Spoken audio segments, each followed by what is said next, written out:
ವಿಜ್ಞಾನವು ಸ್ವತಂತ್ರವಾಗಿದೆ ಎಂಬ ವಾದ. ಭರತಖಂಡದ ತಾರ್ಕಿಕರು ಅರಿವೆಂಬುದು ಭೌತಿಕ ವಸ್ತುವಿನ ಧರ್ಮವೇ ಎಂಬುದನ್ನು ಅದು ಶರೀರದ ಧರ್ಮವೇ ಎನ್ನುತ್ತಿದ್ದ ಚಾರ್ವಾಕರಂತೆ ಒಪ್ಪುತ್ತಿರಲಿಲ್ಲ. ವಿಷಯವನ್ನು ಇಂದ್ರಿಯಗಳಿಂದ ನೋಡುವಾಗ ಮನಸ್ಸಿಗೂ ಆತ್ಮನಿಗೂ ಸಂಬಂಧವಾಗಿ ಅರಿವು ಉಂಟಾಗುತ್ತದೆ ಎಂಬುದು ಅವರ ಮತವಾಗಿದ್ದಿತು. ಅರಿವೆಂಬುದು ಅವರ ಮತದಲ್ಲಿ ಆತ್ಮನ ಗುಣವು. ನಾನು ಅರಿಯುತ್ತೇನೆ, ನನ್ನ ಅರಿವು ಸರಿಯಾದದ್ದು ಎಂದು ಮುಂತಾಗಿ ಜನರು ವ್ಯವಹಾರ ಮಾಡುತ್ತಿರುವುದು ಅರಿವು ಆತ್ಮನ ಧರ್ಮವೆಂಬುದಕ್ಕೆ ಆಧಾರವೆಂದು ತಾರ್ಕಿಕರ ಅಭಿಪ್ರಾಯ. ತಾರ್ಕಿಕರು ದ್ರವ್ಯ ಮಾತ್ರ ಅನ್ನಲ್ವ ಆತ್ಮನ, ಅರಿವು ಗುಣ ಅಂತ ಇದ್ದಾರೆ. ಇಲ್ಲಿ ಅರಿವೆಂಬುದು ಆತ್ಮನ ಗುಣ ಎಂಬುದು ಅವರ ಮತ ಅಂತ ಇದ್ದಾರೆ. ಅಲ್ಲ, ದ್ರವ್ಯ ಮಾತ್ರ ಅರಿವು ಗುಣ ಅಲ್ಲ. ಇವಾಗ ಕೆಂಪು ಗುಲಾಬಿ ಹೇಗೆ ಕೆಂಪು ಗುಣವೋ ಹಾಗೆ ಆತ್ಮನ ಅರಿವು ಸೇರ್ಕೊಂಡಿದ್ದಾಗುತ್ತೆ. ಗುಣ ಗುಣ ಜೊತೆ ಇರುತ್ತೆ. ಅಲ್ಲ ಅಲ್ಲ ಗುಣ ಗುಣಿ ಬಿಟ್ಟು ಕೆಂಪು ಅನ್ನೋದು ಗುಲಾಬಿ ಬಿಟ್ಟಿರುತ್ತಾ? ಗುರುಗಳೇ, ಇದು ಸ್ಪೆಷಲ್ ಕಂಡೀಷನ್. ಆತ್ಮನಿಗೂ ಮನಸ್ಸಿಗೂ ಸಂಯೋಗ ಆಗುತ್ತಲ್ಲ, ಸಂಯೋಗ ಆದಾಗ ಮಾತ್ರ, ಇಲ್ಲಾಂದ್ರೆ ತನ್ನ ಪಾಡಕ್ ತಾನಿರುತ್ತೆ. ಆತ್ಮನ ಗುಣ ಅಂತ ಆಯ್ತು. ಇವಾಗ ನೋವು, ಇವಾಗ ಸುಮ್ನೆ ಇದ್ದಾಗ ನಿಮ್ಗೆ ನೋವು ಇರಲ್ಲ, ನಾನು ಜಿಗಿಟಿದ್ರೆ ನೋವಾಗುತ್ತೆ. ಅಲ್ಲ, ಅದು ಹೇಗಾಗುತ್ತೆ ಅಂದ್ರೆ ಅದನ್ನು ಅವರೊಂದು ಇದು ಗುಣ ತರಾನೇ ಹೇಳ್ತಾರೆ. ಅಲ್ಲ, ಯಾಕೆಂದ್ರೆ ಅವ್ರು ಹೇಳ್ತಾರೆ ನೋಡಿ ಇಲ್ಲಿ ವಾಕ್ಯ, ಆತ್ಮನಿಗೂ ಅರಿವೆಂಬುದು ಅವರ ಮತದಲ್ಲಿ ಆತ್ಮನ ಗುಣವು, ನಾನು ಅರಿಯುತ್ತೇನೆ, ನನ್ನ ಅರಿವು ಸರಿಯಾದದ್ದು ಎಂದು ಮುಂತಾಗಿ ಜನರು ವ್ಯವಹಾರ ಮಾಡುತ್ತಿರುವುದು ಅರಿವು ಆತ್ಮನ ಧರ್ಮ ಎಂಬುದಕ್ಕೆ ಆಧಾರ ಎಂಬುದು ಅವರ ಅಭಿಪ್ರಾಯ. ಆತ್ಮನ ಧರ್ಮ ಅಂತ ಇದ್ದಾರೆ. ಅರಿವೆಂಬುದು ಅವರ ಮತದಲ್ಲಿ ಆತ್ಮನ ಗುಣವು. ಆಮೇಲೆ ನೋಡಿ ಮುಂದಕ್ಕೆ, ಅರಿವು ಆತ್ಮನ ಧರ್ಮವೆಂಬುದಕ್ಕೆ ಆಧಾರವೆಂದು ತಾರ್ಕಿಕರ ಅಭಿಪ್ರಾಯ ಅಂತ ಇದ್ದಾರೆ. ಬೆಂಕಿ ಬಿಸಿ ಬೆಂಕಿಯ ಧರ್ಮ ಅನ್ನೋ ಹಾಗೆ ಸ್ವರೂಪ ಧರ್ಮ ಅಲ್ಲ, ಧರ್ಮದ ಆತ್ಮನ ಧರ್ಮ ಅಂದ್ರೆ ಸ್ವರೂಪ ಅಲ್ಲೋದು, ಬಂದು ಹೋಗುವಂತದ್ದು. ಇವಾಗ ಇದು ಸುವಾಸನೆ, ಹೂ ಒಣಗಾದ್ಮೇಲೆ ಆ ಸುವಾಸನೆ ಬರದೇ ಇಲ್ಲ. ಅದು ಹೂವು ಇದಾಗಿದ್ದಾಗ ಸುವಾಸನೆ ಬಂದು ಹೊರಟೋಗುತ್ತೆ, ಅದು ಅದರ ಧರ್ಮ. ಅದು ಬೆಂಕಿಯ ಧರ್ಮ ಬಿಸಿ ಹಂಗೆ ಅಲ್ವಾ? ಆತರ ಸ್ವರೂಪ ಧರ್ಮ ಅಲ್ಲ ಅದು. ಇದು ಅಷ್ಟೇ ಒಳ್ಳೆ. ಇವಾಗ ಫೇಡ್ ಆಗ್ಬಿಡುತ್ತಲ್ಲ ಬಟ್ಟೆ, ಕಲರ್ ಇದಾಗಿರುತ್ತೆ, ಬ್ರೈಟ್ ಆಗಿರುತ್ತೆ, ಆಮೇಲೆ ಫೇಡ್ ಆಗ್ಬಿಡುತ್ತೆ, ಆ ಧರ್ಮ ಹೋಯ್ತು. ಧರ್ಮ ಅಲ್ಲೇ ಅದು ಅಂಟ್ಕೊಂಡು ಆರೋಪ ಹೇಳ್ತಾರೆ. ಅದೊಂದು ಪದ ಉಪಯೋಗಿಸ್ಬೇಕಲ್ಲ ಈ ಮನಸ್ಸಿಗೂ. ಆಮೇಲೆ ಇನ್ನೊಂದು, ಇವಾಗ ಅವರು ಮನಸ್ಸಿಗೂ ಅದಕ್ಕೂ ಸಂಬಂಧ ಆದಾಗ ಆಗತ್ತೆ ಅಂದ್ರೆ, ಮನಸ್ಸು ಒಂದು ಅನ್ನದ ವಿಕಾರ ತಾನೆ, ಒಂದು ಎಫೆಕ್ಟ್ ಆಗಿ ಮನಸ್ಸಾಗಿರೋದು ಅಂತ ಅನ್ನೋದಾದ್ರೆ ಸ್ವಲ್ಪ ಈ ಚಾರ್ವಾಕರಂತೆ ಇದರಿಂದಲೇ ಬಂದು ಏನಪ್ಪ ಸ್ವಲ್ಪ ಇನ್ನು ನಮ್ಮ ಅಣ್ಣ ಅವ್ರು ಬಂದಿದೆ ಚೆನ್ನಾಗಿರ್ತಿತ್ತು, ಅವ್ರು ಬರೋದೇ ಇಲ್ಲ, ಫೋನ್ ಮಾಡೋ.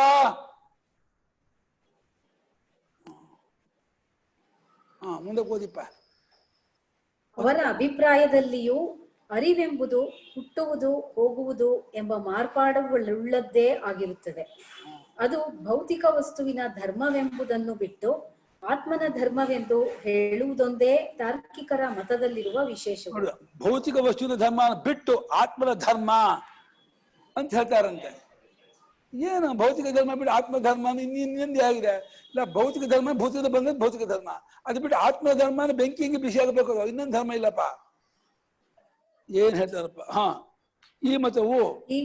ಈ ಮತವು ಹೊರಗಿರುವ ವಿಷಯವನ್ನು ಒಳಗೆ ಅದನ್ನು ಬೆಳಗುವ ಅರಿವನ್ನು ವಿಂಗಡಿಸುತ್ತದೆಯಾದರೂ ಇದರ ಪರಿಶೀಲನೆಯಿಂದಲೇ ವಿಜ್ಞಾನವಾದವು ತಲೆದೋರಿಕೊಳ್ಳುವುದಕ್ಕೆ ಅವಕಾಶವಿದೆ.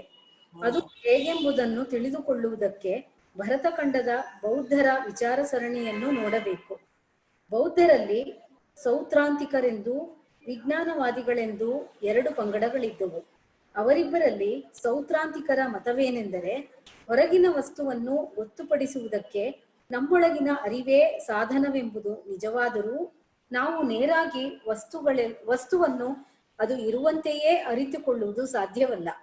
ಏಕೆಂದರೆ ವಸ್ತುಗಳೆಲ್ಲವೂ ಕ್ಷಣಿಕವಾಗಿರುತ್ತವೆ. ಆದರೆ ವಸ್ತುಗಳಿಂದ ನಮ್ಮ ಮನಸ್ಸಿನಲ್ಲಿ ಬಗೆ ಬಗೆಯ ಆಕಾರಗಳಾಗುತ್ತಿರುವುದು ನಿಜ.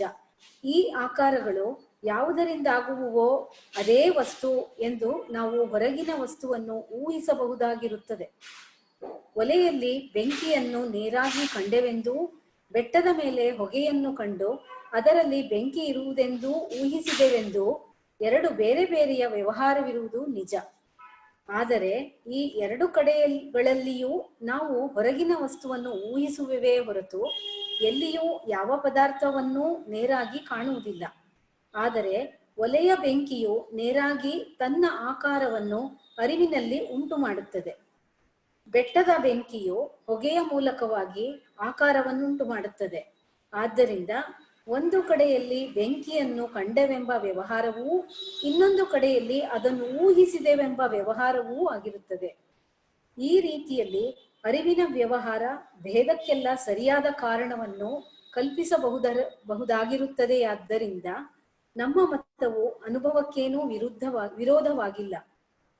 ವಸ್ತುವು ಅರಿವಿನಲ್ಲಿ ಉಂಟು ಮಾಡುವ ಆಕಾರ ವಿಶೇಷದಿಂದಲೇ ಊಹಿಸತಕ್ಕದ್ದಾಗಿರುವುದೆಂಬುದು ನಿರಾಪೇಕ್ಷಕವಾದ ಸಿದ್ಧಾಂತವು. ಹೀಗೆಂಬುದು ಸೌತ್ರಾಂತಿಕ ಬೌದ್ಧರ ಮತವು. ಇನ್ನು ಎರಡನೆಯ ತಂಡದವರಾದ ವಿಜ್ಞಾನವಾದಿಗಳ ಮತದ ಕಡೆಗೆ ತಿರುಗೋಣ. ಸೌತ್ರಾಂತಿಕರು ಹೇಳುವಂತೆ ಅರಿವಿನ ಆಕಾರದಿಂದಲೇ ನಮ್ಮ ವ್ಯವಹಾರವೆಲ್ಲ ಸಾಗುವುದಾದರೆ ಅರಿವಿಗಿಂತ ಬೇರೆಯಾಗಿ ವಸ್ತುವನ್ನೇಕೆ ಕಲ್ಪಿಸಬೇಕು? ಅರಿವೇ ವಿಷಯದ ಆಕಾರವಾಗಿಯೂ ತೋರುವುದೆಂದೇ ಏತಕ್ಕೆ ಇಟ್ಟುಕೊಂಡು ಬಿಡಬಾರದು?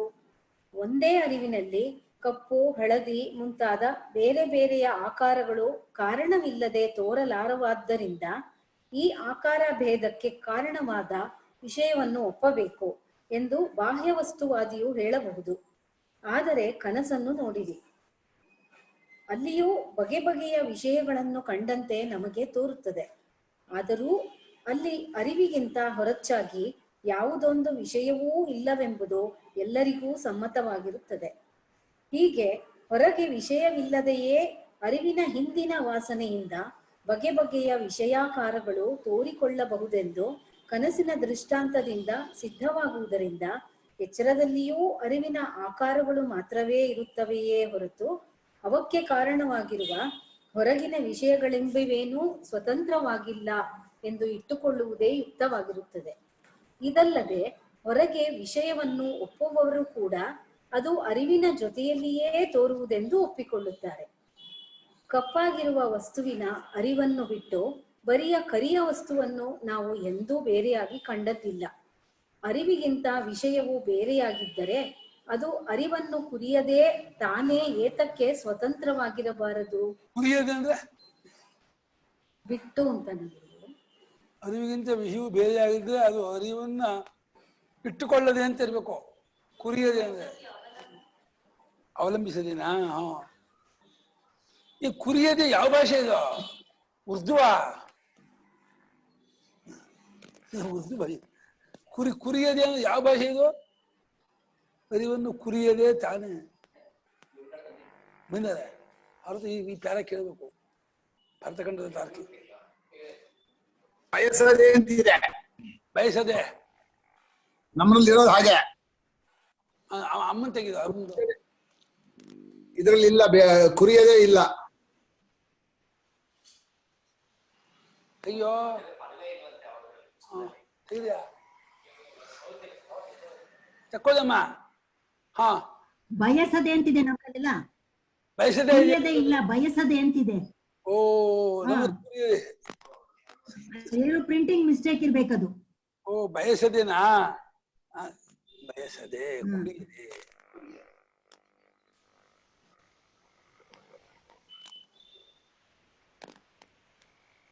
ಮತ್ತೊಂದು ವಿಚಾರ, ಅರಿವಿಗೆ ವಿಷಯವಾಗಿರುವುದೆಂದರೇನು? ಅರಿವಿನ ಆಕಾರವಾಗಿರುವುದೇ ಅಲ್ಲವೇ? ಹಾಗಾದರೆ ಅರಿವಿನ ವಿಷಯವು ಅರಿವಿನ ಆಕಾರ ಮಾತ್ರವೆಂದು ತಾನೇ ಏರ್ಪಡುತ್ತದೆ. ಹೀಗಲ್ಲದೆ ಆಕಾರಕ್ಕಿಂತ ವಿಷಯವು ಬೇರೆಯೇ ಆಗಿ ಸ್ವತಂತ್ರವಾಗಿದ್ದರೆ ಆಕಾರಕ್ಕೂ ವಿಷಯಕ್ಕೂ ಯಾವ ಸಂಬಂಧವೂ ಇಲ್ಲವೆಂದಾಗುವುದು. ಯಾವುದು ಬೇಕಾದರೂ ಯಾವ ಅರಿವಿಗಾದರೂ ವಿಷಯವಾಗಿರಬಹುದೆಂದಾಗುವುದು. ಇದು ಯಾರಿಗೂ ಒಪ್ಪಿಲ್ಲವಾದ್ದರಿಂದ ಅರಿವು ತನ್ನನ್ನು ತಾನೇ ಅರಿಯುವುದೆಂದೂ ಅರಿವಿಗಿಂತ ಬೇರೆಯಾದ ವಿಷಯವೂ ಇಲ್ಲವೆಂದೂ ಸಿದ್ಧವಾಗುತ್ತದೆ. ಹೀಗೆಂಬುದು ವಿಜ್ಞಾನವಾದಿಗಳ ಮತವು. ನಮ್ಮ ದೇಶದಲ್ಲಿ ಈ 91ನೇ ಪ್ಯಾರ ಇದ್ರಲ್ಲಿ ಹೆಡ್ಡಿಂಗ್ ಅಲ್ಲಿ ಭರತಖಂಡದ ತಾರ್ಕಿಕರು ಸಿಕ್ತಾ? 91 ಭರತಖಂಡದ ತಾರ್ಕಿಕರು ಅರಿವೆಂಬುದು ಭೌತಿಕ ವಸ್ತುವಿನ ಧರ್ಮವೇ ಎಂಬುದನ್ನ ಅದು ಶರೀರದ ಧರ್ಮ ಎನ್ನುತ್ತಿದ್ದ ಚಾರ್ವಾಕರಂತೆ ಒಪ್ಪುತ್ತಿರಲಿಲ್ಲ. ವಿಷಯವನ್ನು ಇಂದ್ರಿಯಗಳನ್ನು ನೋಡುವಾಗ ಮನಸ್ಸು ಆತ್ಮನಿಗೂ ಸಂಬಂಧವಾಗಿ ಅರಿವು ಉಂಟಾಗುತ್ತದೆ ಎಂಬುದು ಅವರ ಮತ. ಅರಿವೆಂಬುದು ಅವರ ಮತದಲ್ಲಿ ಆತ್ಮನ ಗುಣ. ನಾನು ಅರಿಯುತ್ತೇನೆ, ನನ್ನ ಅರಿವು ಸರಿಯಾದು ಎಂದು ಮುಂತಾಗಿ ಜನರು ವ್ಯವಹಾರ ಮಾಡುತ್ತಿರುವುದು ಅರಿವು ಆತ್ಮನ ಧರ್ಮ ಎಂಬುದಕ್ಕೆ ಆಧಾರವನ್ನು ತಾರ್ಕಿಕರ ಅಭಿಪ್ರಾಯವು. ಅವರ ಅಭಿಪ್ರಾಯದಲ್ಲಿ ಅರಿವೆಂಬುದು ಹುಟ್ಟುವುದು ಹೋಗುವುದು ಮಾಪುಳ್ಳದೇ ಆಗುತ್ತದೆ. ಅದು ಭೌತಿಕ ವಸ್ತುವಿನ ಧರ್ಮ ಎಂಬುದನ್ನು ಬಿಟ್ಟು ಆತ್ಮನ ಧರ್ಮವೆಂದು ಹೇಳುವುದು ಒಂದೇ ತಾರ್ಕಿಕರ ಮತದ ವಿಶೇಷ ಅಂತೆಲ್ಲ. ವಿಶೇಷ ಆಗೋದೇ ಇಲ್ವಲ್ಲ, ಅದು ಭೌತಿಕ ಆಗ್ಬಿಡ್ತದೆ. ಮನಸ್ಸು ಭೌತಿಕ ತಾನೆ, ಭೌತಿಕವಾದ ಮನಸ್ಸಿನ ಸಂಬಂಧ ಅಂತ ಆದ್ಮೇಲೆ ಚಾರ್ವಾಕರ ಹಾಗಲ್ಲ. ಆತ್ಮ ಅಚೇತನ, ಅವನಿಗೆ ಮನಸ್ಸು ಸೇರಿದಾಗ ಅವನಲ್ಲಿ ಚೇತನ ಅನ್ನೋ ಒಂದು ಗುಣ ಉಂಟಾಗತ್ತೆ, ಜೀವನಲ್ಲೇ ಉಂಟಾಗೋದು. ಧರ್ಮ ಧರ್ಮ ಅಂತಾರೆ, ಆತ್ಮನ ಧರ್ಮ ಅಂತಾರೆ. ಆತ್ಮನ ಗುಣ, ಧರ್ಮ ಅಂದ್ರೆ ಗುಣ. ಆತ್ಮನಲ್ಲಿ 8 ಗುಣ: ಜ್ಞಾನ, ಇಚ್ಛಾ, ಸುಖ, ದುಃಖ ಅಂತ ಹೇಳಿದ್ನಲ್ಲ. ಆತ್ಮನ ಗುಣ ಅಂದ್ರೆ ಜೀವ. ಇವು ಗುಣವಾದರೆ ಇವ ಅನ್ನದಿಂದ ಹೇಗೆ ಮನಸ್ಸು, ಮನಸ್ಸಿನಿಂದ ಆದದ್ದು ಅರಿವಿಂದ ಆಮೇಲೆ ಚಾರ್ವಾಕರಂತೆ ಆಯ್ತಲ್ಲ ಅದುವೇ. ಮನಸ್ಸಿನಿಂದ ಆಗಲ್ಲ, ಮನಸ್ಸಿನ ಸಂಯೋಗದಿಂದ ಆತ್ಮನಲ್ಲಿ ಗುಣ ಒಂದು ತೋರ್ಕೊಳ್ಳುತ್ತೆ ಅಂತ ಹೇಳ್ತಾರೆ. ಅದು ಒಂದು ಪ್ರೋಸೆಸ್ ಆಯ್ತು ಹೊರತು ಮನಸ್ಸಾದದ್ದು ಯಾವ್ದ್ರಿಂದ? ಅನ್ನದಿಂದ. ಮನಸ್ಸು ಅನ್ನದಿಂದ ಆದ್ಮೇಲೆ ಆ ಮನಸ್ಸಿನ ಸಂಪರ್ಕದ ಗುಣ ಆಯ್ತು ಅಂದ್ರೆ ಅರ್ಥ ಚಾರ್ವಾಕರಂತೆ ಭೌತಿಕ ಅಂತ ಆಯ್ತಲ್ಲ ಅರಿವು ಅವ್ರ ಪ್ರಕಾರವ. ಅವ್ರು ಹೇಳೋದನ್ನ ಅವ್ರು ಹೊಂದ್ಬೇಕು. ಅವ್ರು ಭೌತಿಕ ಅನ್ನಲ್ಲ, ಭೌತಿಕ ವಸ್ತುವಿನ ಸಂಪರ್ಕದಿಂದ ಆತ್ಮನಲ್ಲಿ ಉಂಟಾಗ. ಈಗ ನಮ್ಮ ಈಗಿನ ಭೌತಿಕ ವಿಜ್ಞಾನಿಗಳು ಬೆಳಕು ಕಣ್ಣಿಗೆ ಬಿದ್ದು ಆ ಕಣ್ಣಿನ ಬೆಳಕು ಮೆದುಳಿಗೆ ಹೋಗಿ ಆ ಮೆದುಳಿನಲ್ಲಿ ಅರಿವು ಅನ್ನೋದು ಒಂದು ಉಂಟಾಗತ್ತೆ ಅಂತ ಈ ವಿಷಯದ ಕಡೆಯಿಂದ ಹೇಳ್ತಾ ಇದ್ರು. ಅವ್ರು ಹಾಗೆ ಹೇಳಿಲ್ಲ. ಆತ್ಮನೋ ಮನಸ್ಸು ಸೇರಿ, ಮನಸ್ಸು ಇಂದ್ರಿಯಗಳು ಸೇರಿ, ಇಂದ್ರಿಯಗಳು ವಿಷಯಗಳು ಸೇರಿ ಆತ್ಮನಲ್ಲಿ ಅರಿವು ಅನ್ನೋ ಗುಣ ಉಂಟಾಗತ್ತೆ ಅಂತ ಹೇಳ್ತಾರೆ. ಆತ್ಮ ಮನಸ ಸಂಯುಜ್ಯತೆ ಮನಃ ಇಂದ್ರಿಯ. ಪ್ರೋಸೆಸ್ ಏನಲ್ಲಿ ಹೇಳಿ, ಪ್ರೋಸೆಸ್ ವಿಚಾರ ಅಲ್ಲ. ಇವಾಗ ಅರಿವು ಅನ್ನೋದು ಆತ್ಮನಲ್ಲಿ ಇಲ್ಲ ಅಂತಂದ್ಮೇಲೆ ಅದು ಮನಸ್ಸಿನಿಂದ ಸೇರಿದ ಅಯ್ಯೋ ಇಂದ್ರಿಯ ಸೇರಿ ಆಗಿದೆ ಗೊತ್ತು. ಭೌತಿಕ ಚಾರ್ವಾಕರು ಏನ್ ಹೇಳ್ತಾರೆ, ಶರೀರ ಧರ್ಮ ಅನ್ನೋ ಹಾಗೆ ಅದೇ ಶರೀರ ಹೇಗೆ ಅನ್ನ ಧರ್ಮವ, ಮನಸ್ಸಿನ ಕಾನ್ಸೆಪ್ಟ್. ನೀವು ಹಾಗೆ ಹೇಳಬೇಡಿ. ಭೌತಿಕ ಅನ್ನೋ ಶಬ್ದಕ್ಕೆ ಭೂತಗಳಿಂದ ಉಂಟಾದಂತಹ ವಸ್ತು ಅಂತ. ಇದು ಭೂತಗಳಿಂದ ಆತ್ಮನ ಮನಸ್ಸು ಭೂತದಿಂದ ಉಂಟಾಯ್ತು. ಮನಸ್ಸು ಮನಸ್ಸಿಗೂ ಅರಿವಿಗೂ ಸಂಬಂಧ ಇಲ್ಲ. ಅರಿವು ಆ ಜೀವನಲ್ಲಿದೆ, ಮನಸ್ಸು ಸೇರಿ ಬಾದಾಗ ವ್ಯಕ್ತವಾಗತ್ತಷ್ಟೇ. ಜೀವನದಲ್ಲಿ ಇಲ್ಲ ಅಂತ, ಜೀವನದಲ್ಲಿ ಅರಿವು ಇಲ್ಲ ಅಂತಾರಲ್ಲ. ನಿಮಿಷಪ್ಪ, ಜೀವನದಲ್ಲಿ ಸ್ವತಂತ್ರವಾಗಿ ಅರಿವು ಅನ್ನೋದು ತೋರ್ಕೊಳ್ಳಲ್ಲ, ಅಚೇತನ ಅವನು. ಅವಾಗ ಅಚೇತನವಾದ ಅದರಲ್ಲಿ ಒಂದ್ ನಿಮಿಷ ಕೇಳಿ.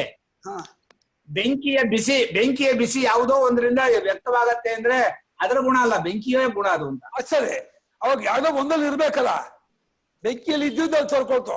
ಹಾಗೆ ಮನಸ್ಸಲ್ಲೂ ಇಲ್ಲ, ಆತ್ಮನಲ್ಲೂ ಇಲ್ಲ ಅಂತಂದ್ರೆ ಅದ ಮನಸ್ಸು ಸೇರ್ಕೊಂಡಾಗ, ಮನಸ್ಸಲ್ಲಿ ಇದ್ದದ್ದು ಆತ್ಮ ಸೇರ್ಕೊಂಡಾಗ ಆಯ್ತು ಅಂದ್ರೆ ಮನಸ್ಸು ಚಾರ್ವಾಕರಂತೆ ಅವರು ಮನಸ್ಸಲ್ಲಿದೆ ಅಂತ ಒಪ್ಕೊಳ್ಳಲ್ಲ. ಜೀವನ ಅವ್ರು ಹೇಳೋ ಪ್ರಕಾರ ನೀವು ಹೇಳ್ಬೇಕು, ನಿಮ್ಮ ತರ್ಕ ಅಲ್ಲ ಅಲ್ಲೇ ಅವ್ರು ಹೇಳೋದು.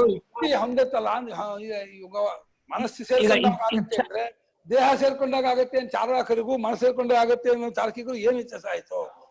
ವ್ಯತ್ಯಾಸ ಮನಸ್ಸು ಸೇರ್ಕೊಂಡಾಗ ಜೀವನಲ್ಲಿ ಹುಟ್ಟತ್ತೆ ಅಂತಾರ ಅವ್ರು, ಮನಸ್ಸಲ್ಲಿ ಹುಟ್ಟತ್ತೆ ಅನ್ನಲ್ಲ. ಅವರು ದೇಹ ಸೇರ್ಕೊಂಡಾಗ ಜೀವನ ತೋರುತ್ತೆ ಅಂತ ಹೇಳೋದು. ಇಲ್ಲ, ದೇಹದ್ದೇ ಧರ್ಮ ಅಂತಾರ ಅವರು. ಬರೀ ದೇಹ ಅನ್ನಲ್ಲ, ಇಂದ್ರಿಯದ್ದು ಅಂತಾರೆ. ದೇಹ, ಇಂದ್ರಿಯ, ಮನಸ್ಸು ಎಲ್ಲದೂ ಹೇಳ್ತಾರೆ. ಇಲ್ಲಪ್ಪ, ಈ ಹಿಟ್ಟಿನಲ್ಲಿ ಹುಳಿ ಹುಟ್ಟು ಹಾಗೆ ದೇಹದಲ್ಲಿ ಪಂಚಭೂತಗಳ ದೇಹದಲ್ಲಿ ಅರಿವು ಅನ್ನೋದು ಕೆಲಸ ತೋರುತ್ತೆ, ಕೆಲಸ ತೋರಲ್ಲ. ಅದು ದೇಹದ್ದೇ ಧರ್ಮ. ಹೋಗಿ ಮುಂದೆ ಹೋಗಿ. ನಮ್ಮ ದೇಶದಲ್ಲಿ ಓದಿಮ್ಮ.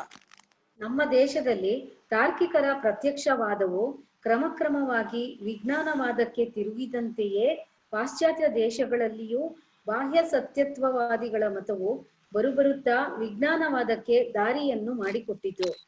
ಇದರ ವಿವರವನ್ನು ಸ್ವಲ್ಪ ಮಟ್ಟಿಗೆ ತಿಳಿದುಕೊಳ್ಳುವುದರಿಂದ ಪ್ರಯೋಜನ ಉಂಟು. ಆ ದೇಶದಲ್ಲಿಯೂ ಇಲ್ಲಿಯಂತೆಯೇ ಜನರು ಪ್ರತ್ಯಕ್ಷ ಜ್ಞಾನವನ್ನು ವಿವರಿಸುವುದಕ್ಕೆ ಮೊದಲು ವಿಷಯದಿಂದಲೇ ಹೊರಟರು. ವಸ್ತುವಿನ ಮೇಲೆ ಬಿದ್ದ ಬೆಳಕಿನ ಕಿರಣವು ಹಿಂದಿರುಗಿ ಕಣ್ಣಿಗೆ ತಗುಲಿದ ಮೇಲೆ ಈ ಉತ್ತೇಜನವು ನರಗಳ ಮೂಲಕ ಮೆದುಳನ್ನು ಮಾರ್ಪಡಿಸುವುದೆಂಬುದು ಭೌತಿಕಜ್ಞರ ಮತವು. ಮೆದುಳಿಗಿಂತ ಬೇರೆಯಾಗಿ ಮನಸ್ಸೆಂಬುದೊಂದು ಇದೆ ಎನ್ನುವವರು ಮೆದುಳಿನ ಪ್ರತಿಕ್ರಿಯೆಯೇ ಅರಿವು ಎನ್ನುವುದಕ್ಕೆ ಬದಲಾಗಿ ಮೆದುಳಿನ ಮೂಲಕವಾಗಿ ಹೊರಗಿನ ಉತ್ತೇಜನವು ಮನಸ್ಸಿಗೆ ಮುಟ್ಟುವುದರಿಂದ ಹೊರಗಿನ ವಸ್ತುವಿನ ಅರಿವು ಉಂಟಾಗುವುದೆಂದು ಹೇಳುತ್ತಿದ್ದರು. ಇವರು ಹೊರಗಿನ ವಸ್ತುವನ್ನು ಸತ್ಯವೆಂದು ಅಂಗೀಕರಿಸಿದರೂ ಇವರ ಮತವು ನಮ್ಮ ದೇಶದ ಸೌತ್ರಾಂತಿಕರ ಮತದಂತೆಯೇ ಇತ್ತೆನ್ನಬಹುದಾಗಿದೆ. ಏಕೆಂದರೆ ಇವರ ಅಭಿಪ್ರಾಯದಂತೆ ಹೊರಗಿನ ವಸ್ತುವಿನ ಸಂಬಂಧದಿಂದ ನಮಗೆ ನೇರಾಗಿ ತಿಳಿಯ ಬರುವುದೆಲ್ಲ ಶಬ್ದ, ಸ್ಪರ್ಶ, ರೂಪ, ರಸ ಮುಂತಾದ ಕೆಲವು ವೇದನೆಗಳು ಮಾತ್ರ. ಈ ವೇದನೆಗಳು ಹೊರಗಿನ ವಸ್ತುವಿನ ಸಂಬಂಧದಿಂದ ನಮ್ಮ ಇಂದ್ರಿಯಗಳಲ್ಲಿ ಅಥವಾ ಮನಸ್ಸಿನಲ್ಲಿ ಉಂಟಾಗುವ ಕಾರ್ಯಗಳೆಂದು ನಮಗೆ ಭರವಸೆಯಾಗುತ್ತಿರುವುದರಿಂದ ವೇದನೆಗಳು ಹೊರಗಿನ ವಸ್ತುಗಳ ಪ್ರತಿನಿಧಿಗಳಾದವು. ಆದ್ದರಿಂದ ನಮಗೆ ಹೊರಗಿನ ವಸ್ತುವಿನ ನೇರವಾದ ತಿಳಿವು ಆಗುವುದಕ್ಕೆ ಬದಲಾಗಿ ಅದರಿಂದಾಗುವ ವೇದನೆಗಳ ಮೂಲಕವಾಗಿ ಪರಂಪರೆಯಿಂದಲೇ ನಾವು ಅದನ್ನು ಊಹಿಸುತ್ತೇವೆಂದಾಯಿತು. ಇದನ್ನು ಪ್ರತೀಕ ಪ್ರತ್ಯಕ್ಷವಾದ ಥಿಯರಿ ಆಫ್ ರೆಪ್ರೆಸೆಂಟೇಟಿವ್ ಪರ್ಸೆಪ್ಷನ್ ಎಂದು ಕರೆಯುತ್ತಾರೆ.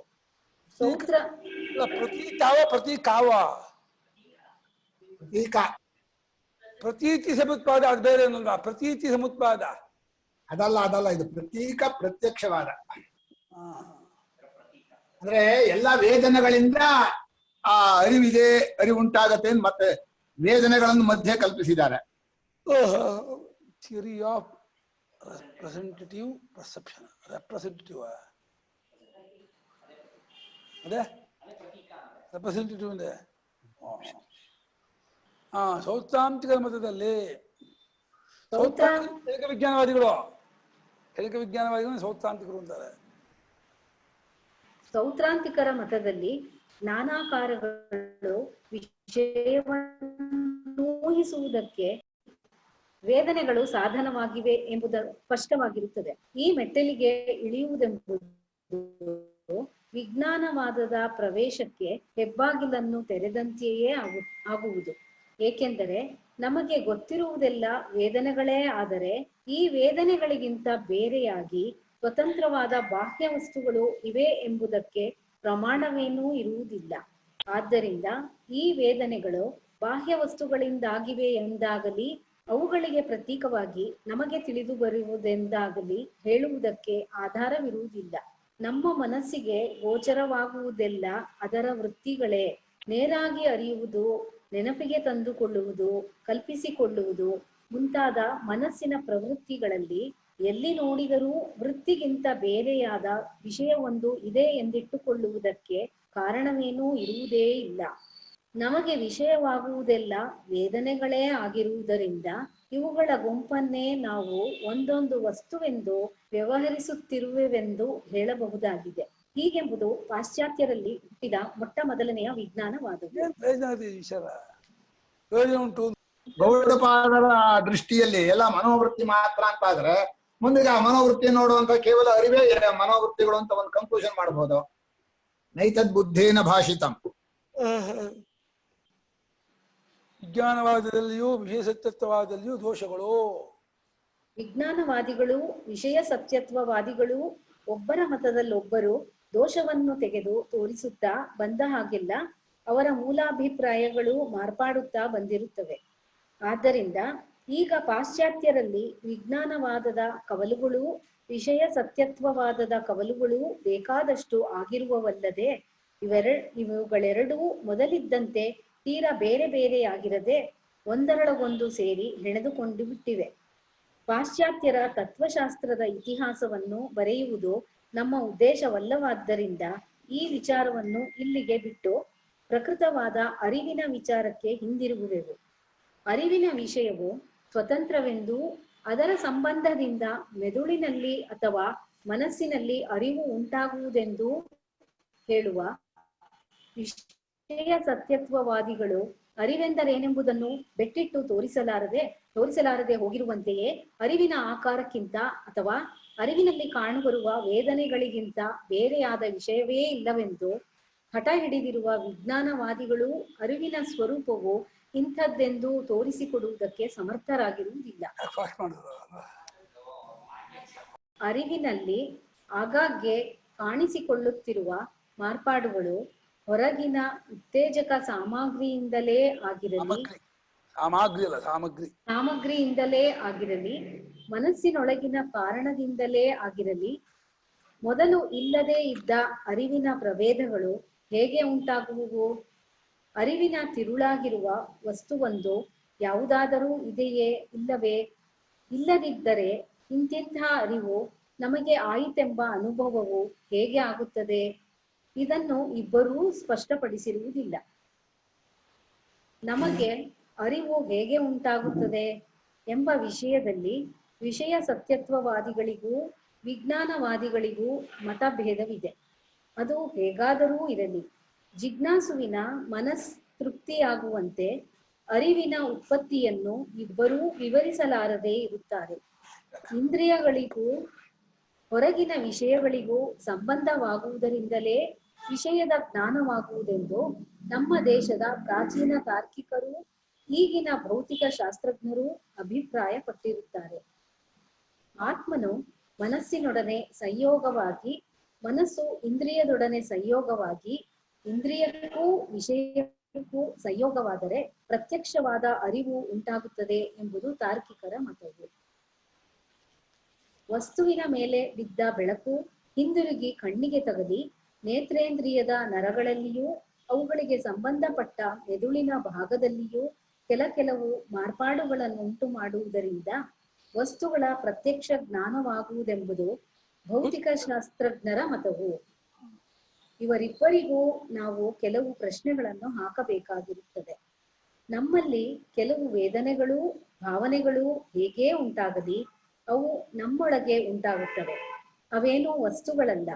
ಹೀಗಿರುವಾಗ ನಮಗೆ ಇಂಥ ವೇದನೆಯುಂಟಾಯಿತು, ಇಂಥ ಭಾವನೆಯಾಯಿತು ಎಂಬ ಅರಿವು ಉಂಟಾಗುವುದು ಬಿಟ್ಟು ಇದು ಕಲ್ಲು, ಇದು ಮರ ಎಂಬೀ ರೀತಿಯಲ್ಲಿ ಅರಿವು ಆಗುತ್ತದೆಯಲ್ಲ. ಇದಕ್ಕೆ ಕಾರಣವೇನು? ನಮಗೂ ವಸ್ತುವಿಗೂ ಸಂಬಂಧವಾಗದೇ ಇರುವಾಗ ಇದು ಇಂಥ ವಸ್ತು ಎಂದೀ ಪರಿಯಾಗಿ ಅರಿವು ಏತಕ್ಕಾಗುತ್ತದೆ?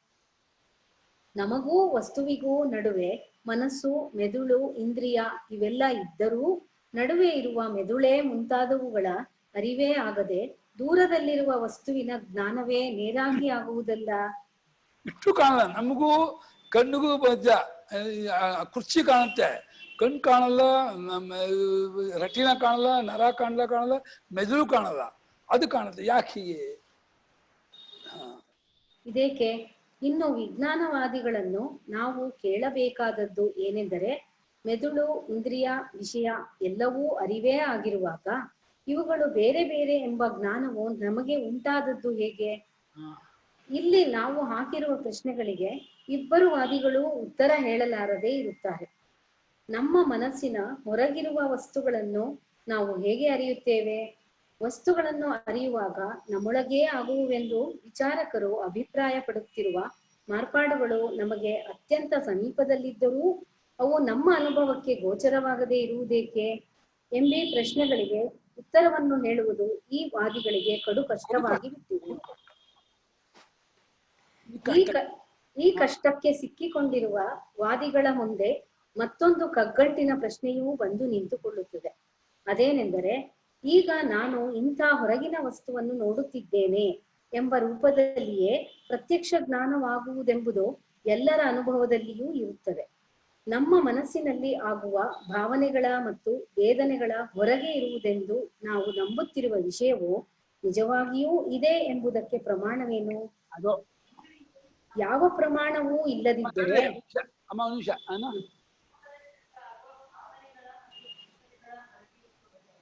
ಅದು ನೋಡು. ಹೌದು, ಪ್ರಮಾಣವೂ ಇಲ್ಲದಿದ್ದರೆ ನಾವು ಹೊರಗಿನ ವಸ್ತುವನ್ನೇ ಕಾಣುತ್ತಿರುವೆವೆಂಬ ಜನರ ದೃಢವಾದ ನಂಬಿಕೆಗೇನು ಗತಿ? ಇದು ಗೊತ್ತಾಗ್ತದೆ. ಹೊರಗೆ ಕಾಣ್ತಿದ್ದ ನಂಬಿಕೆಗೆ ಏನ್ ಕಾರಣ? ಅಂತೂ ವಸ್ತುವಾದಿಗಳ ಪಕ್ಷದಲ್ಲಿ ಹೊರಗೆ ವಸ್ತುಗಳಿರುವುವೆನ್ನುವುದಕ್ಕಾಗಲಿ ಅವಕ್ಕೆ ನಮ್ಮ ಮನಸ್ಸಿನ ಮೇಲೆ ಪರಿಣಾಮವನ್ನುಂಟು ಮಾಡುವ ಶಕ್ತಿ ಉಂಟೆಂಬುದಕ್ಕಾಗಲಿ ಆಧಾರವಿಲ್ಲ. ಒಂದು ವೇಳೆ ಆಧಾರವಿದ್ದರೂ ಎಲ್ಲಾ ವಸ್ತುಗಳು ಏತಕ್ಕೆ ಒಂದೇ ಕಾಲಕ್ಕೆ ಈ ಬಗೆಯ ಪರಿಣಾಮವನ್ನುಂಟು ಮಾಡಬಾರದೆಂಬುದಕ್ಕೂ ಕಾರಣವಿಲ್ಲ. ತನ್ನ ಇಂದ್ರಿಯಗಳು, ನರಗಳು, ಮೆದುಳು ಮುಂತಾದವುಗಳನ್ನು ತಾನೇ ನೋಡುವುದಕ್ಕಾಗುವುದಿಲ್ಲವಾದ್ದರಿಂದ ಹೆರರ ಮಾತಿನ ಭರವಸೆಯಿಂದ ಅವನ್ನು ನಂಬಬೇಕಾಗಿರುತ್ತದೆಯಾಗಿ ಅದು ಶಾಸ್ತ್ರೀಯವಾದ ತಿಳುವಳಿಕೆ ಆಗಲಾರದು. ಒಂದು ವೇಳೆ ಇವುಗಳಿವೆ ಎಂದು ಒಪ್ಪಿಕೊಂಡರೂ ಇಷ್ಟೊಂದು ತೂಬುಗಳ ಮೂಲಕ ಪೈಪ್ಗೆ ತೂಬು ಅಂತಾರೆ. ತೂಬುಗಳ ಮೂಲಕ ಹರಿದು ಬಂದಿರುವ ವಸ್ತುವಿನ ಸ್ವರೂಪವನ್ನು ಮನಸ್ಸು ಸರಿಯಾಗಿ ಹಿಡಿದುಕೊಂಡಿರುವುದೆಂಬುದಕ್ಕೆ ಹೊಣೆಗಾರರು ಯಾರೂ ಇರುವುದಿಲ್ಲ. ಇವೆಲ್ಲ ಬಾಹ್ಯ ವಿಷಯ ಸತ್ಯತ್ವವಾದಿಗಳಿಗೆ ಇರುವ ಅಡಚಣೆಗಳಾಗಿರುತ್ತವೆ.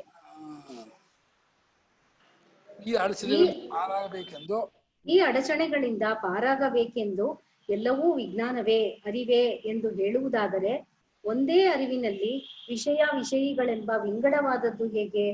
ನಾನು ಇದನ್ನು ಅರಿತೆನು ಎಂದೇ ನಮಗೆಲ್ಲರಿಗೂ ಏತಕ್ಕೆ ಅನುಭವವಾಗುತ್ತದೆ?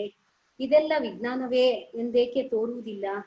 ವಿಜ್ಞಾನಕ್ಕಿಂತ ಬೇರೆಯಾದ ವಸ್ತುವೇ ಇಲ್ಲದಿದ್ದರೆ ಕಪ್ಪು, ಹಳದಿ, ಗಟ್ಟಿ, ಮೆದು, ದೂರ, ಹತ್ತಿರ, ಗುಂಡು, ಚಪ್ಪಟೆ ಎಂದು ಮುಂತಾದ ವೈಚಿತ್ರ್ಯವು ಏತಕ್ಕೆ ಕಾಣುವುದು? ಇದೆಲ್ಲ ವಿಜ್ಞಾನದ ಸ್ವಭಾವ ಎನ್ನುವುದಾದರೆ ಹಾಗೆಂದೇಕೆ ನಮ್ಮಗಳ ಅನುಭವವಿಲ್ಲ? ಇದೆಲ್ಲ ಭ್ರಾಂತಿ ಎನ್ನುವುದಾದರೆ ಎಲ್ಲವೂ ವಿಜ್ಞಾನವೆಂಬುದು ಭ್ರಾಂತಿಯಿಂದೇಕೆ ಹೇಳಬಾರದು? ವಿಜ್ಞಾನವು ಅನುಭವದಲ್ಲಿದೆ ಎಂದರೆ ವಿಷಯವೂ ಅನುಭವದಲ್ಲಿದೆಯಲ್ಲ. ಎಲ್ಲರ ಅನುಭವದಲ್ಲಿಯೂ ಇರುವ ವಿಷಯವನ್ನು ಅಲ್ಲಗಳೆಯುವುದಕ್ಕೆ ವಿಜ್ಞಾನವಾದಿಗೆ ಯಾವ ಅಧಿಕಾರವಿದೆ? ತನ್ನ ಇಂದ್ರಿಯಗಳು, ನರಗಳು ಮುಂತಾದವನ್ನು ಮತ್ತೊಬ್ಬರ ಮಾತಿನ ಮೇಲೆ ನಂಬುವುದು ಸರಿಯಲ್ಲವಾದರೆ ಮತ್ತೊಬ್ಬರು ಇದ್ದಾರೆಂದು ನಂಬುವುದು ತಾನೇ ವಿಜ್ಞಾನವಾದಿಗೆ ಹೇಗೆ ಒಪ್ಪಿತು? ಅದೂ ಬೇಡವೆಂದರೆ ತಾನೊಬ್ಬನೇ ಇರುವೆನೆಂದು ನಂಬುವ ವಾದಿಯು ತನ್ನ ಮತವನ್ನು ಯಾರಿಗೆ ಒಪ್ಪಿಸುವುದಕ್ಕೆ ಪ್ರಯತ್ನ ಪಡುತ್ತಾನೆನ್ನಬೇಕು? ಹೀಗೆ ವಿಜ್ಞಾನವಾದಿಯ ಮೇಲಿನ ಆಕ್ಷೇಪಗಳನ್ನು ವಿಷಯ ಸತ್ಯತ್ವವಾದಿಯೂ ಒಂದರ ಮೇಲೊಂದು ಪೇರಿಸಬಹುದಾಗಿರುತ್ತದೆ. ಇದರಂತೆ ನಾನು ಇದನ್ನು ಅರಿಯುತ್ತೇನೆ ಎಂಬ ರೂಪದಿಂದ ಆಗುವ ಅನುಭವದಲ್ಲಿ ನಾನು ಎಂಬುದು ಅರಿವಿಗೆ ಆಶ್ರಯವಾಗಿರುವ ಬೇರೆ ಒಂದು ತತ್ವವೋ ಅಥವಾ ಎಲ್ಲವೂ ವಿಜ್ಞಾನವೇಯೋ ಎಂಬ ವಿಷಯದಲ್ಲಿಯೂ ಈ ವಾದಿಗಳು ಒಕ್ಕೊರಲಿನ ನಿರ್ಣಯಕ್ಕೆ ಬರಲಾರದು. ನಮ್ಮ ದೇಶದ ತಾರ್ಕಿಕರು ಆತ್ಮವಾದಿಗಳು ಎಂದರೆ ಇಂದ್ರಿಯಗಳು, ಮನಸ್ಸು ಇವೆರಡಕ್ಕಿಂತಲೂ ಬೇರೆಯಾಗಿ ಆತ್ಮನೊಬ್ಬನು ಇರುವನೆಂದು ಹೇಳುವವರು. ಆದ್ದರಿಂದ ಅವರು ಅರಿವೆಂಬುದು ಆತ್ಮನ ಧರ್ಮವೆಂದು ಹೇಳುತ್ತಿದ್ದರು. ನಾನು ಅರಿಯುತ್ತೇನೆ ಎಂಬಲ್ಲಿ ಕಾಣಬರುವ ನಾನೆಂಬುದೇ ಆತ್ಮನೆಂಬುದು ಅವರ ನಂಬಿಕೆ. ಅವರ ಮತದಲ್ಲಿಯೂ ತೊಡಕಿಲ್ಲದೆ ಇಲ್ಲ. ಏಕೆಂದರೆ ಹೊರಗಿನ ವಿಷಯವಿದೆ ಎಂಬುದು ಅನುಭವದಲ್ಲಿದ್ದರೂ ವಿಷಯದ ತತ್ವವು ಹೇಗೆ ವಿಚಾರದ ಪಟ್ಟಿಗೆ ಸಿಕ್ಕದೆ ಜಾರಿಕೊಂಡಿತೋ ಹಾಗೆಯೇ ಇಲ್ಲಿ ನಾನು ಅರಿಯುತ್ತೇನೆ ಎಂಬಲ್ಲಿ ಅರಿವಿಗಿಂತ ಬೇರೆಯಾದ ಅರಿಯುವ ಧರ್ಮೀಯ ಸ್ವರೂಪವೆಂಬುದು ಪಟ್ಟಿಗೆ ಸಿಕ್ಕದೆ ಜಾರಿಕೊಳ್ಳುತ್ತದೆ. ಈ ನಾನೆಂಬುದು ಹೊರಗಿನ ಪದಾರ್ಥಗಳಂತೆ ವಿಷಯವಲ್ಲ, ವಿಜ್ಞಾನದಂತೆ ವಿಷಯಿಯೂ ಅಲ್ಲ. ಹಾಗಾದರೆ ಮತ್ತೇನು? ವಿಷಯವೂ ಅಲ್ಲದ, ವಿಷಯಿಯೂ ಅಲ್ಲದ ತತ್ವವನ್ನು ಊಹಿಸುವುದಕ್ಕೂ ಬರುವ ಹಾಗಿಲ್ಲ. ಮಾಡಿಪ್ಪ ಸ್ವಲ್ಪ ಇಬ್ಬರ ಜಗಳ ಮೂರನೇವ್ರ ಲಾಭ ಅಂತ ಇಲ್ಲಿ ಇಬ್ಬರ ಜಗಳ ಮೂರನೇವ್ರಿಗೆ ಲಾಭ ಅಂತ ಹೇಳಿದ ಹಾಗೆ ಅರಿವು ಯಾವುದಕ್ಕೆ ಸಂಬಂಧಪಟ್ಟಿದೆ ಅಂತ ಹೇಳಿ ಆರಂಭ ಮಾಡಿ ವಿಜ್ಞಾನವೇ ಎಲ್ಲ ಅಂತ ಹೇಳುವಂತಹ ವಿಜ್ಞಾನವಾದಿಯ ಮತವನ್ನು ಅನುವಾದ ಮಾಡಿದ್ರು. ಇಲ್ಲ ವಿಜ್ಞಾನದಲ್ಲಿ ವೈಚಿತ್ರ್ಯ ಬರಬೇಕಾದ್ರೆ ಹೊರಗಡೆ ವಸ್ತುಗಳಿವೆ, ವಸ್ತುಗಳಿಂದಲೇ ಅರಿವುಂಟಾಗತ್ತೆ ಅಂತ ಬಾಹ್ಯ ಸತ್ಯತ್ವವಾದಿಗಳು. ಇಲ್ಲಿ ವಸ್ತುವಿದ್ರೆ ಜ್ಞಾನ ಬರುತ್ತೆ ಅಂತ ವಸ್ತು ತಂತ್ರಜ್ಞಾನದ ವಿಚಾರ. ಜ್ಞಾನ ಇದ್ರೆ ವಸ್ತು ಏನು ಅಂತ ಪ್ರಮಾಣ ಜ್ಞಾನವೇ ಅಂತ ಹೇಳಿ ಜ್ಞಾನ ಮಾನಾಧೀನ ಮೇ ಸಿದ್ಧಿ ಜ್ಞಾನ ವಿಚಾರ. ಇದು ಎರಡೂ ಏನಾಗಿದೆ ಅಂದ್ರೆ ಮನೋವೃತ್ತಿಯನ್ನು ಇಟ್ಕೊಂಡು ಪ್ರಪಂಚ ಇಟ್ಕೊಂಡು ಈ ಕಚ್ಚಾಟ ಮಾಡಬಹುದೇ ಹೊರತು ಇಬ್ಬರನ್ನೂ ನೋಡುವ ಸಾಕ್ಷಿ ಅರಿವನ್ನು ಮರೆತೇ ಬಿಟ್ಟಿದ್ದಾರೆ. ಅದೇ ಒಂದು ದೋಷ, ದೊಡ್ಡ ದೋಷ. ಏನು ಅಂದ್ರೆ ನಮ್ಮ ಸ್ವರೂಪದ ಅರಿವಿದೆಯಲ್ಲ ಅದು ವಿಷಯದ ಅಪೇಕ್ಷೆಯೂ ಇಲ್ಲ, ವಿಷಯೂ ಅಪೇಕ್ಷೆಯೂ ಇಲ್ಲ. ಅದನ್ನು ಬಿಟ್ಟು ಇವರಿಬ್ಬರು ಮೊದಲು ವಸ್ತು ಇತ್ತು ಆಮೇಲೆ ಅರಿವಿಂದ ನೋಡಿದೀವಿ ಅಂತ ಕೆಲವು ಜನ ಲೋಕದವರು ತಿಳ್ಕೊಂಡ ಹಾಗೆ ಇದ್ದದ್ದನ್ನೇ ನಾನು ನೋಡ್ತೀನಿ ಅಂತ. ಇಲ್ಲ ಮೊದಲು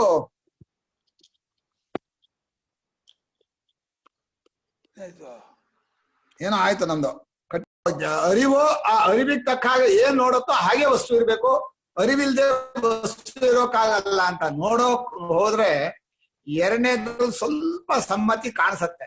ನಮ್ಮ ಅರಿವಿಗೆ ಬರದ ಯಾವುದೋ ಒಂದು ವಸ್ತು ಇದಕ್ಕಾಗಲಿ ಅಥವಾ ಅರಿವಿಗೆ ಬರದೇ ಇರುವಂತಹ ವಸ್ತುವನ್ನ ಪ್ರೀತಿಸೋದಾಗ್ಲಿ ಯಾವುದು ನಮ್ಮ ಅನುಭವದಲ್ಲಿ ಇಲ್ಲ.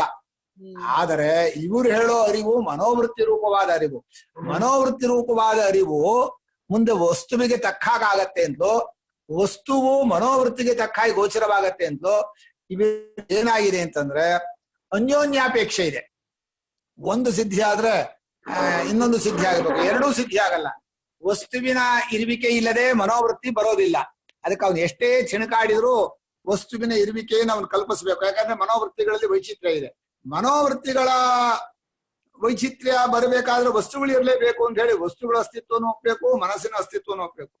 ಇಲ್ಲಿ ಕೊನೆಯಲ್ಲಿ ಏನು ಹೇಳೋ ಅಂದ್ರೆ, ಒಂದು ಸಲ ಗೌಡಪಾದರು ಇಲ್ಲ ಇಲ್ಲ ಮನಸ್ಸಿಗೆ ವೈಚಿತ್ರ್ಯ ತಾನೇ ಬರಬಹುದು ಕನಸಿನ ಹಾಗೆ, ಬರತ್ತಪ್ಪ ಏನ್ ಮಾಡಕ್ಕಾಗತ್ತೆ ಮನಸ್ಸಿನ ವೈಚಿತ್ರ್ಯ ಅಂತ ಹಾಗೆ ಅಧ್ಯಾರೋಪ ಮಾಡಿ ಆ ಮನೋವೃತ್ತಿಗಳಲ್ಲಿ ಎಲ್ಲದರಲ್ಲೂ ನಿಸ್ಸಾಮಾನ್ಯ ವಿಶೇಷವಾದ ಸಾಕ್ಷಿಯ ಅರಿವೇ ಹೀಗೆ ಮನೋವೃತ್ತಿಗಳಾಗಿಯೂ ಪ್ರಪಂಚವಾಗಿಯೂ ತೋರ್ತಾ ಇದೆ. ಆದ್ರಿಂದ ಇದೆಲ್ಲವೂ ಸರ್ವಂ ಯದಯಂ ಆತ್ಮ, ಈ ಆತ್ಮನೇ ಮನೋವೃತ್ತಿ ರೂಪವಾಗಿಯೂ ವಿಷಯರೂಪವಾಗಿ ತೋರ್ತಾನೆ ಅಂತ. ಬರಿಯ ಇರವೇ ಹೀಗೆ ತೋರುತ್ತೆ ಅಂತ ಹೇಳೋಕೆ ಇಬ್ಬರ ಜಗಳ. ಬಹಳ ಕಷ್ಟ ಇದು. ವಸ್ತು ಮುಂಚೆ ಇರತ್ತೆ ಜ್ಞಾನ ಆಗತ್ತೆ ಅಂತ ಲೋಕದ ಜನ.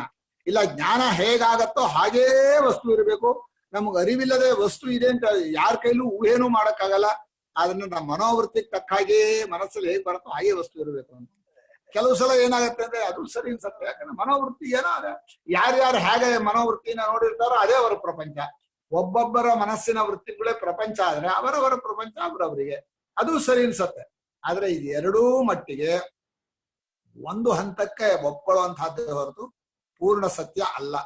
ಆದ್ರಿಂದ ಪರಮಾರ್ಥವಾದ ಬರಿಯ ಇರವೇ ಹೀಗೆ ಮನೋವೃತ್ತಿ ರೂಪವಾಗಿಯೂ ವಸ್ತು ರೂಪವಾಗಿಯೂ ಇದೆ. ಅದೆರಡಕ್ಕೂ ಸೇರಿಲ್ಲ, ಮನಸ್ಸಿಗೂ ಸೇರಿಲ್ಲ, ವಸ್ತುವಿಗೂ ಸೇರಿಲ್ಲ. ಇದು ಒಂದು ದೃಷ್ಟಾಂತ ಹೇಳಬಹುದು.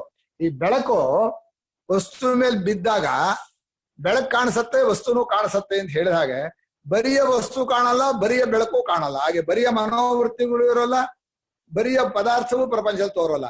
ಎರಡೂ ಬೆರಕೆಯಾಗಿ ತೋರುತ್ತೆ ಅಂದ್ರೆ ಎರಡೂ ಇಲ್ಲ ಅಂತ ಹೇಳ್ಬೇಕು, ಎರಡೂ ಇದೆ ಅಂತ ಹೇಳ್ಬೇಕು ಅನ್ನೋದು ಅವರವರ ಬುದ್ಧಿಯ ಯೋಗ್ಯತೆ, ವಿವೇಕದ ಯೋಗ್ಯತೆ ಮೇಲೆ ಹೋಗುತ್ತೆ. ಇಲ್ಲಿ ಫೈನಲ್ ಏನು ಅಂತ ಅನ್ಯೋನ್ಯಾಶ್ರಯ ಎರಡು ಇಲ್ಲ ಅಂತ ಆಗುತ್ತಲ್ವಾ? ಅನ್ಯೋನ್ಯಾಶ್ರಯದಲ್ಲಿ ಎರಡು ಇಲ್ಲ, ಪರಮಾರ್ಥವಾಗಿ ಬರೀ ಅರಿವೇ ಹೀಗನ್ನು ಕಲ್ಪಿಸಿದೀವಿ ಅಂತ ಅದು ಕರೆಕ್ಟ್.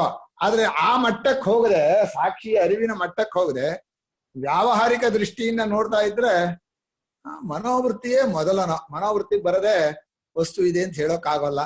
ಆ ಕನಸಲ್ಲಿ ತೋರದ ಹಾಗೆ, ಕನಸು ಆ ಕಾಲಕ್ಕೆ ಎಚ್ಚರ ಹಾಕಿ ತೋರುತ್ತಲ್ಲ, ಮನೋವೃತ್ತಿಯೇ ಕನಸು ಅಂತಂದ್ರೆ ಎಚ್ಚರವೂ ಮನೋವೃತ್ತಿ ಯಾಕೆ ಆಗಬಾರ್ದು? ಆ ಮನೋವೃತ್ತಿಗಿಂತ ಬೇರೆ ಎಚ್ಚರ ವಸ್ತು ಇದೆ ಅನ್ನೋದಕ್ಕೆ ಏನ್ ಪ್ರಮಾಣ ಅಂತ ಕೇಳಿದ್ರೆ ಈ ಬಾಹ್ಯ ಸತ್ಯತ್ವ ಅದೇಳಿಗೆ ಉತ್ತರ ಇಲ್ಲ. ಅವನು ಒಂದೇ ಪ್ರಶ್ನೆ ಮಾಡ್ತಾನೆ, ಮನಸ್ಸು ಒಂದೇ ಆದ್ಮೇಲೆ ಒಂದೇ ವೃತ್ತಿ ಬರಬೇಕು, ಅನೇಕ ವೃತ್ತಿ ಬರ್ಬೇಕಾದ್ರೆ ಹೊರಗಡೆ ನಿಮಿತ್ತ ಇರಬೇಕು, ನಿಮಿತ್ತ ಇಲ್ಲದೆ ಹೇಗೆ ಮನೋವೃತ್ತಿಗಳು ಅನೇಕವಾಗತ್ತೆ ಅಂತ ಅವನು ಪ್ರಶ್ನೆ ಮಾಡ್ತಾನೆ. ಈಗ ಇಬ್ರು ಕೂಡ ಇದುವರೆಗೂ ಲೋಕದ ದೃಷ್ಟಿಯನ್ನು ಇಟ್ಕೊಂಡು ವಸ್ತು ಸ್ವತಂತ್ರವಾಗಿರುತ್ತೆ, ಇದ್ದದ್ದನ್ನೇ ನಾವು ನೋಡ್ತೀವಿ ಅಂತ ಲೋಕದ ದೃಷ್ಟಿಯಿಂದ ಬಾಹ್ಯ ಸತ್ಯತ್ವವಾದಿಗಳು. ಇಲ್ಲ ಇಲ್ಲ, ನಾವು ಹೇಗ್ ಕಾಣ್ತೀವೋ ಹಾಗೇ ವಸ್ತು ಇರುತ್ತೆ, ನಾವು ಕಂಡಂತೆ ಪ್ರಪಂಚ ಅಂತ ಮನೋ ವಿಜ್ಞಾನವಾದಿ. ಎರಡೂ ಒಂದು ಹಂತದಲ್ಲಿ ಸರಿ ಅಂತಲೇ ಅನ್ಸತ್ತಪ್ಪ. ಏನ್ ಹೇಳ್ತಾರೆ ಜನ, ಇವರು ಭಕ್ತರು, ಅವರವರ ಕಂಡಂತೆ ಅವರವರ ಪ್ರಪಂಚ ಸರಿನಾ, ಇರೋ ಪ್ರಪಂಚವನ್ನ ಎಲ್ರು ಒಂದೇ ತರ ನೋಡ್ತಾರೇನೋ ಸರಿನಾ? ಅಲ್ಲ, ಅನುಭವಕ್ಕೆ ಮನಸ್ಸು ಮುಂಚೆ ಹತ್ರ, ಹಾಗೆ ಮನಸ್ಸಕ್ಕಾಗಿ ಅನುಭವದ ಕಡೆಯಿಂದ ಹೋದ್ರೆ ಮನಸ್ಸು ಆದ್ಮೇಲೆ ಇಂದ್ರಿಯ ಆದ್ಮೇಲೆ ವಿಷಯ. ಅದನ್ನ ನೀವು ವಿಭಾಗ ಮಾಡಿದ್ರೆ ಸರಿ.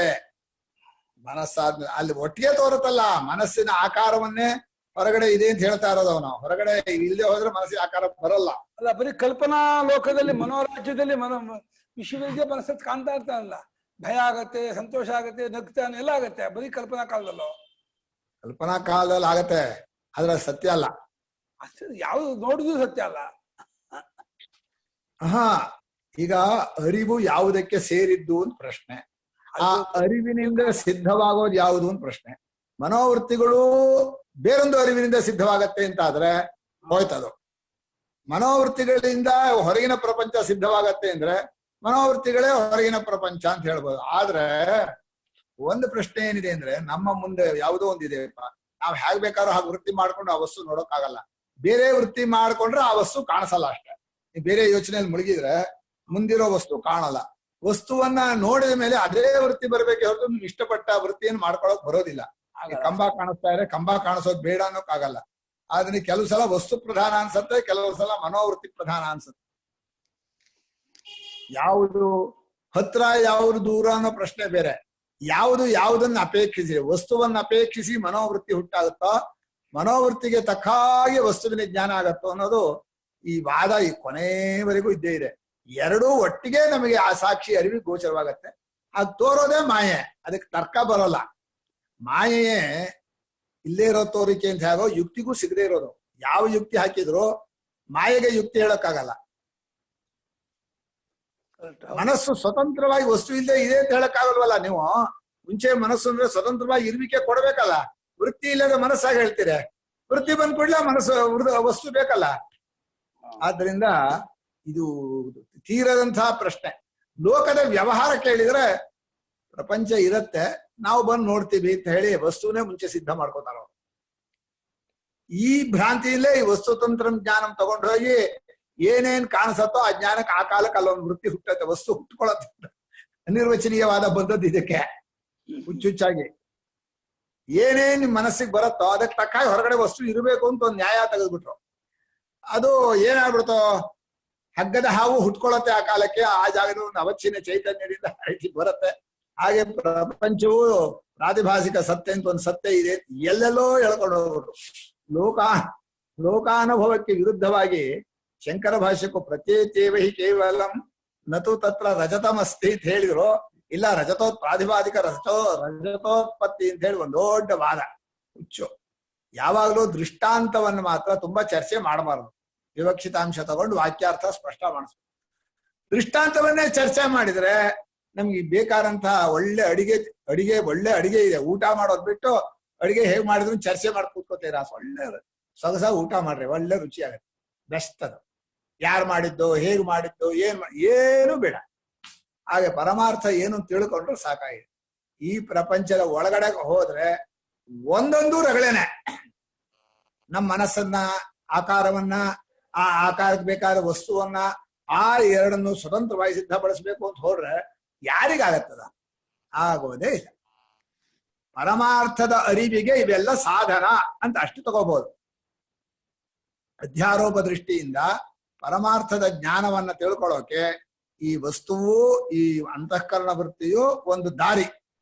ಹೇಗೆ ಗೆರೆಗಳು ಅಕ್ಷರವನ್ನು ತಿಳಿಯೋಕೆ ಒಂದು ಸಾಧನವೋ, ಹಾಗೆ ಪ್ರಪಂಚದ ತೋರಿಕೆಗಳು, ವಸ್ತುಗಳು, ಆ ವೃತ್ತಿಗಳು ಎಲ್ಲ ಪರಮಾರ್ಥವಾದ ಸಾಕ್ಷಿಯ ಅರಿವನ್ನ ನಾವು ಬುದ್ಧಿಯಲ್ಲಿ ನಿಶ್ಚಯ ಮಾಡಕ್ ಒಂದು ಸಾಧನ ಅಂತ ತಿಳ್ಕೊಂಡ್ರೆ ಬೆಸ್ಟ್, ಉತ್ತಮವಾದಂತಹ ಉಪದೇಶ. ಅಷ್ಟೇ ಕನ್ಕ್ಲೂಷನ್.